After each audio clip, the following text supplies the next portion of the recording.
Assalamu alaikum. I hope you all are fine and doing good. Welcome to new lecture, and in this lecture we will prove one statement which is basically related to the ratio and proportionality of sides or angles of triangles. तो basically हम देखते हैं कि theorem की statement में हमें क्या given है. ठीक है, तो हमें प्रूव ये करना है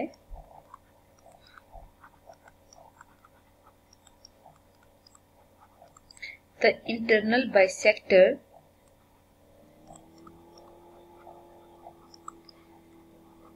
of an angle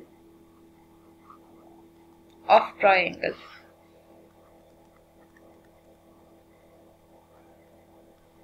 divides the side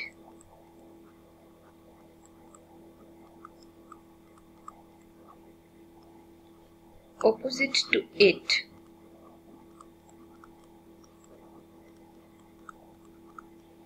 in the ratio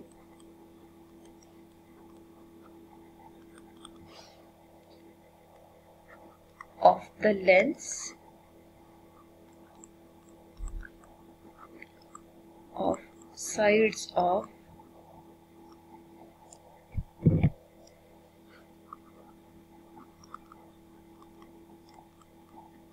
containing the angle. देखिए, सबसे पहला काम हमने ये करना है कि फिगर ड्रॉ करनी है. ठीक है, लेकिन यहाँ पे कुछ टर्म्स हैं जो कि हमें हेल्प करेंगी फिगर बनाने के लिए. सबसे पहले तो यहाँ पे गिवन है इंटरनल बाइसेक्टर. देखें, बाइसेक्टर का मतलब क्या होता है? Divide into two equal parts. ठीक है, अच्छा, अब इसके अलावा गिवन है कि आपने किसको बाइसेक्ट करना है? Of an angle of triangle. इसका मतलब है एक ट्रायंगल को के एंगल को आपने बाइसेक्ट करना होगा. ठीक है, जब हम एक ट्रायंगल के एंगल को बाइसेक्ट करेंगे तो फिर उस एंगल बाइसेक्टर के लिए क्या कंडीशन होगी कि वो हमेशा जो उसकी ऑपोजिट साइड है उसको हमेशा प्रोपोर्शनली डिवाइड करेगा. ठीक है, what does it mean? For example, we have a triangle.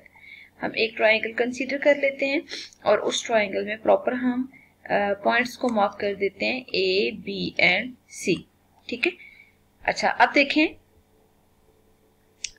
कि जब आपने ट्रायंगल को ए बी सी मार्क कर लिया है तो बेसिकली हमने प्रूव ये करना है कि अगर एंगल ए को बाइसेक्ट करते हैं, बाइसेक्ट का मतलब है दो इक्वल पार्ट्स में डिवाइड करते हैं. ठीक है, तो यहाँ पे देखें, हमें यहाँ से आइडिया है कि एंगल 1 और एंगल 2 भी आपस में इक्वल है. क्यों इक्वल है? क्योंकि क्वेश्चन की स्टेटमेंट में गिवन था कि एंगल 1 और 2 आपस में इक्वल होंगे. वो हमेशा उसकी ऑपोजिट साइड को भी इक्वल रेशियो में डिवाइड करेंगे. ठीक है, तो बेसिकली ये रिजल्ट हमने ये प्रूव करना है. सबसे पहले हम गिवन में यहां लिख लेते हैं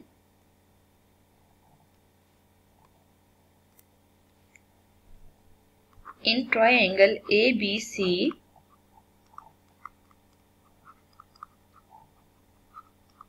internal angle bisector of angle A meets side BC at point D. ठीक है, तो इसका मतलब ये है कि मेजरमेंट एंगल 1 और मेजरमेंट एंगल 2 ये दोनों इक्वल होंगे. ठीक है, अब हम मूव करते हैं कि हमें टू प्रूव में क्या लिखना चाहिए. टू प्रूव में आपने ये कंडीशन लिखनी है कि अगर आपके पास ये कंडीशन होल्ड कर रही है ना, मतलब एंगल बाइसेक्ट हो रहा है, तो कंफर्म है कि जब आप ए सी और ए बी को डिवाइड करेंगे तो वो इस रेशियो के इक्वल होगा. ठीक है, मतलब इन दोनों साइड्स के रेशियो के इक्वल होगा. इट मीन्स हमने यहाँ पे प्रूव ये करना है कि अगर आप मेजरमेंट बी डी लेते हैं, ठीक है, divided by measurement D C लेते हैं, तो वो इक्वल होगा measurement A B divided by measurement A C. ठीक है, रेशो अगर यूं एग्जिस्ट करिए ना, इसका मतलब है कि हम इसी को प्रोपोर्शनैलिटी की फॉर्म में भी लिख सकते हैं और डिवाइडेड बाय की फॉर्म में भी लिख सकते हैं. तो ये जो टू प्रूव में स्टेटमेंट आ रही है ना, हम इसको दूसरी फॉर्म में भी लिख देते हैं ताकि हमें मजीद कंफ्यूजन ना हो कि बी डी को अगर आप डी सी से डिवाइड करते हैं, ठीक है, और ए बी को आप ए सी से डिवाइड करते हैं, तब भी आंसर सेम होगा, ठीक है। मतलब यही आपके पास रेशो से फ्रैक्शन में कन्वर्ट करने का मेथड गिवन है। तो बेसिकली हम इन रिजल्ट्स को यूं हमेशा लिख सकते हैं, ठीक है। और अगर इसी को आप रेसिप्रोकल फॉर्म में लिखते हैं ना, जैसे C D divided by D B is equal to A C divided by A B, तो ये रिलेशन भी इसके इक्वलेंट होगा, ठीक है। हमेशा आपके पास जो आंसर है ना वो दोनों का मैच कर रहा होगा। तो आपकी अपनी चॉइस है कि आप जैसे मर्जी लिखेंगे, या तो C D divided by D B is equal to A C divided by A B के फॉर्म में लिख लें, ठीक है। लेकिन अगर आप वैसे नहीं करना चाहते तो जैसे हमने स्टार्ट में लिखा है वैसे भी आप लिख सकते हैं। और ऐसा भी पॉसिबल है कि इन दोनों फ्रैक्शंस को लेफ्ट हैंड साइड या राइट हैंड साइड पे हम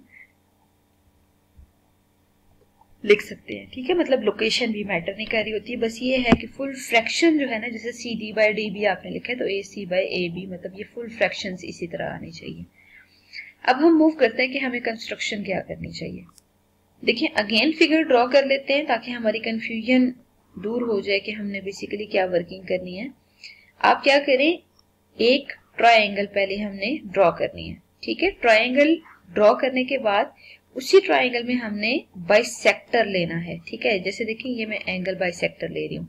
एंगल बाइसेक्टर जब हमने ड्रॉ किया ना, इसका मतलब है उस पॉइंट पे बनने वाले की जो दो एंगल है ना, एंगल 1 और एंगल 2, ये दोनों इक्वल होंगे। तो ऐसा करते हैं, इन्हीं के दरमियान हम यूं करके लाइन भी मार्क कर लेते हैं, ठीक है। आपको पॉइंट यहाँ पे ए गिवन है, यहाँ पॉइंट बी गिवन है और यहाँ पॉइंट सी गिवन है, ठीक है। और ये वाला पॉइंट डी पॉइंट था। अब आपने कंस्ट्रक्शन में क्या करना है, मैं येलो कलर से मार्क कर रही हूँ। फर्स्ट ऑफ ऑल आपने जो लाइन सेगमेंट ए डी है ना, इसी के पैरेलल यहाँ पे एक लाइन ड्रॉ करनी है। ये देखिए मैं इसी के पैरेलल एक लाइन ड्रॉ कर रही हूँ, ठीक है।